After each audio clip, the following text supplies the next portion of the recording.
If you want to get good at embroidery, I have a short story to tell you of a recent thing that I got roped into and embroidered about 25 towels for a special event.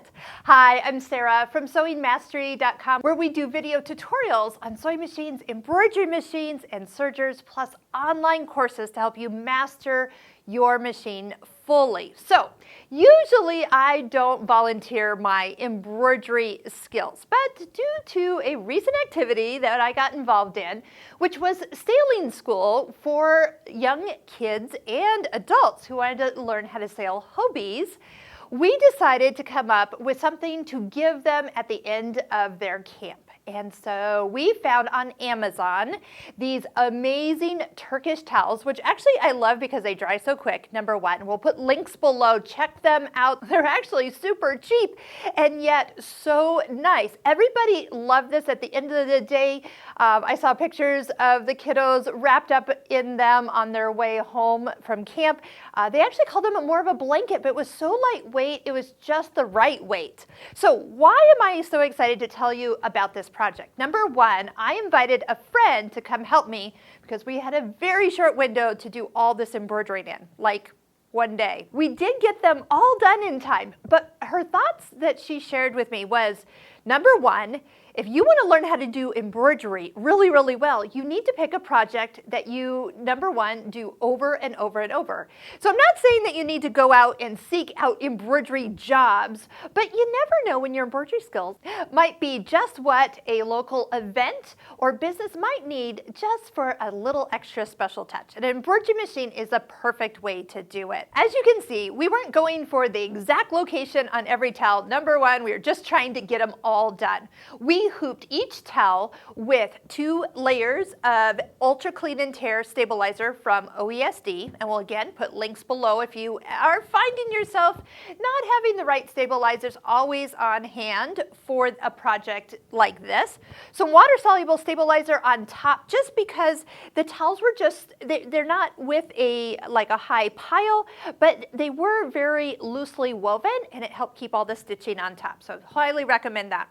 Also use 505 spray to just get everything into the hoop and ready to go. I also chose to do everything in one color, so there wasn't color changes. And this could be a huge time saver for maybe some type of project you get yourself into. The other thing that I would recommend, now we did have multiple machines that we could run at the same time, but if you are just like a normal embroiderer and you have one machine, one thing to treat yourself would be to get a second embroidery hoop. So while the machine is running the design, you are hooping the next design.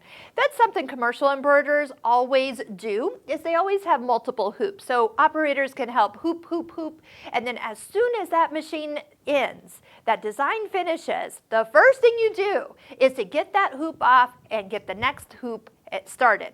That way you will get the most run time on your machine. That is truly key.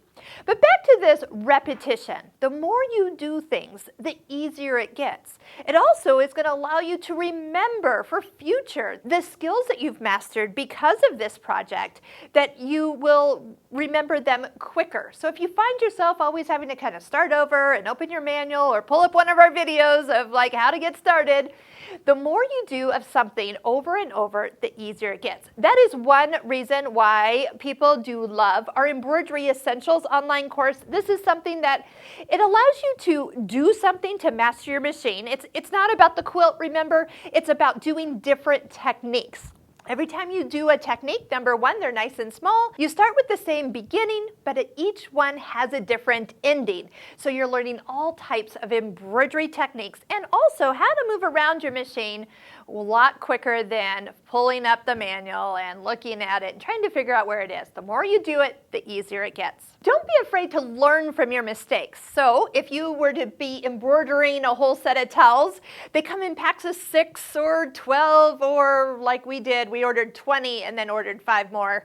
And so we had 25 total ones. Don't get down on yourself if one of them doesn't go as planned. Learn from your mistakes. That's actually the best way to learn. I know that's the hardest thing to tell people, but when I invite them to class, I actually Not that I want them to make mistakes, but when they do, I see that they go, oh, yeah, of course, that's the why I need to do it a certain way. Or, oh, I need to always remember to make sure things aren't tucked under your embroidery hoop when you start to stitch, because that happens.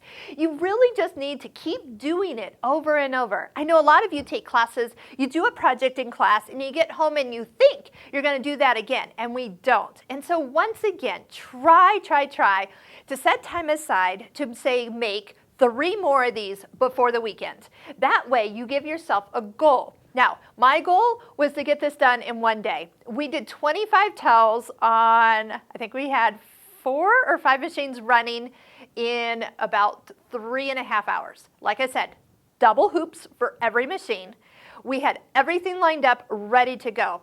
I did not account, that's just run time. I didn't account for the time it took to remove the stabilizer from the back and trim some of the threads that we needed to trim. I did, because there's lots of lettering in these designs, I did turn off the thread cutter of our embroidery machines because it actually made the back look as beautiful as the front. But it did take time to go in with scissors and trim out between all of the letters. So there is extra time involved when you turn that off, but it actually makes the run time of the embroidery machines faster, and I literally had to get them embroidered. I could take them with me and like trim at night if I had to.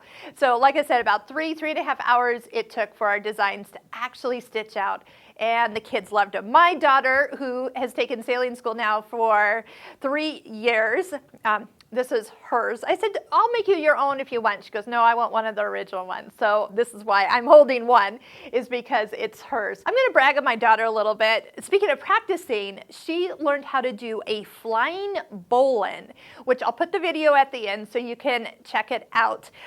She did this over and over and over after her first year at sailing school, and she perfected it. But hours. She would walk around with her rope, practicing, doing knots, doing things. And apparently, she has been known to show up at events like this and challenge somebody to a bowline tying contest, and she can do it really, really fast. It does just prove, once again, that practice over and over and over builds the skills and memory of what you need to be able to sit down at any time to embroider and not have to kind of go back to the beginning. So I hope to invite you in some of our embroidery classes. We have our newest one, which is a re-hooping class. We have this for the Bernina, the Husqvarna Viking, and the Pfaff. It is a whole cloth quilt with 20 hooping, so talk about repetition. Again, we'll put links below if you're interested, and we do talk about that. Practice, practice, practice, and with that, you learn the skills of the functions built into your machine for using the re-hooping parts that are already built into your machine. So if you know you're not using your machines to their fullest, reach out to me and I'll be happy to make you a customized list of classes that would be best for your machine and what you want to learn. We also have the Stitching Cosmos course, which is the one hanging right behind me. And again, all of our courses, you can watch a handful of videos for free to see if the course is right for you. To wrap up, if you have done something in multiples, whether you had planned to do it or you kind of got roped into it, leave us a comment below and tell me what your last embroidery project was that you had to do 3 or more of. I love hearing about what other people do with their embroidery machines. All right, check out all of our links below, and don't forget to click like and subscribe so all of our new videos coming out will show up next time that you hop on YouTube. I'd still be getting the rope ready, so I'm okay with it. I'm so confused.